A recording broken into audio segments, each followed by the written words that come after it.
So it's Sunday morning. We let this cow and her calf, and then this is a surrogate calf, and hopefully they'll stay in the fences here. And just kind of excited and running around.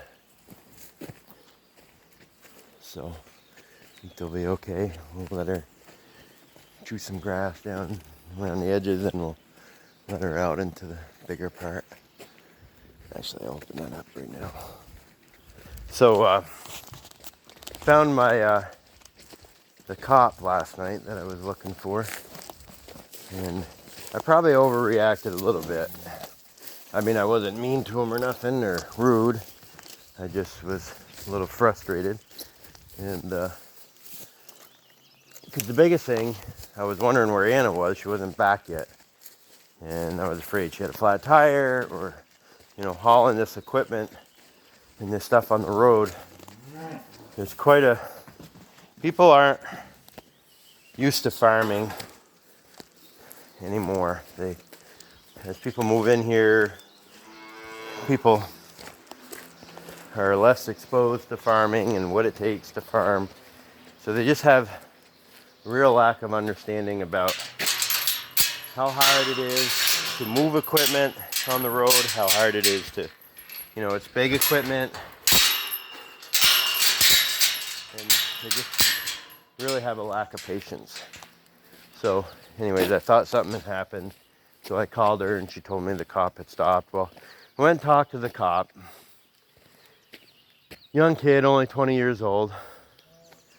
Pretty decent guy, he said he was, and I guess he had followed her a couple times, and he kind of said he was doing that for escort services purposes.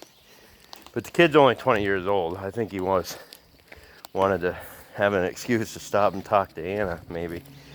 But anyways, his biggest concern was we put a round bale on this truck, and he thought the body was smooth and it could easily slide off. Well, those round bales are 1,400 pounds, and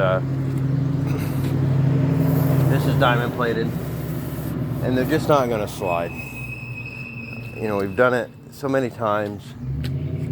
It can't go forward. He says, well, if you swerved, it could come off the side of the truck. Well, we got these sideboards. It ain't going to come off the side of the truck. We drive slow, so, if we're doing 40, we're lucky. So, empty. So what we do is we put that round bale on there to provide stability for the truck, because these wagons are heavy and there's no brakes on them, and they can push the truck around a little bit. So we put that extra 1,400 pounds on the truck. It just provides a lot more stability for the truck. And the only way it could ever come off is if it came off backwards, but that truck would never accelerate fast enough to have, we tip it up and we dump them, and we got that body up 3/4 of the way before the bale even begins to slide. So it's going to take an awful lot to get that bale to come off. And at that point, if it gets to that point where it's going to come off, no strap's going to hold it on there. So he agreed with me that these wagons are designed to accommodate bales and don't need to be strapped down. And he wasn't sure, but he did. I'm not sure. I read the law to him, and I'm not sure if he fully agreed with me on it, but at any rate, we kind of got through it. And just checking how dense these bales still are. So we got to wrap them all. I didn't get up early. I was going to get up early, but I said the heck with it. And so we'll get to wrapping them.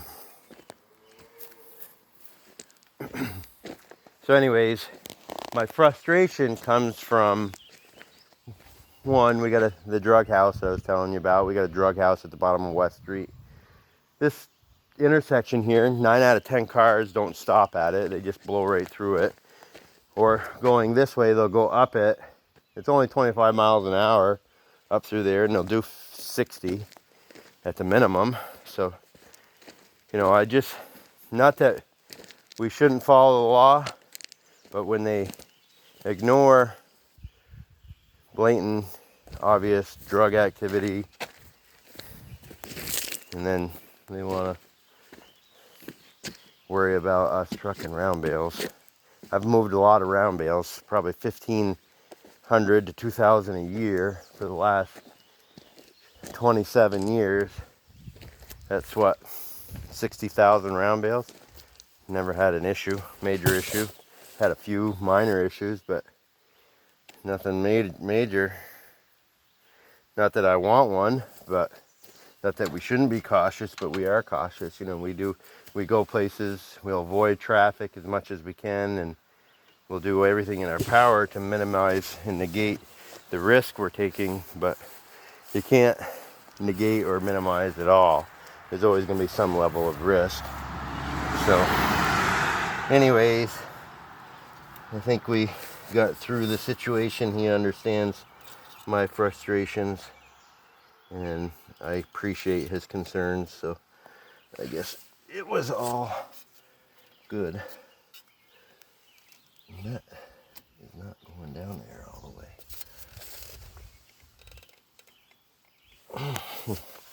All right, so we're going to get started wrapping bales here.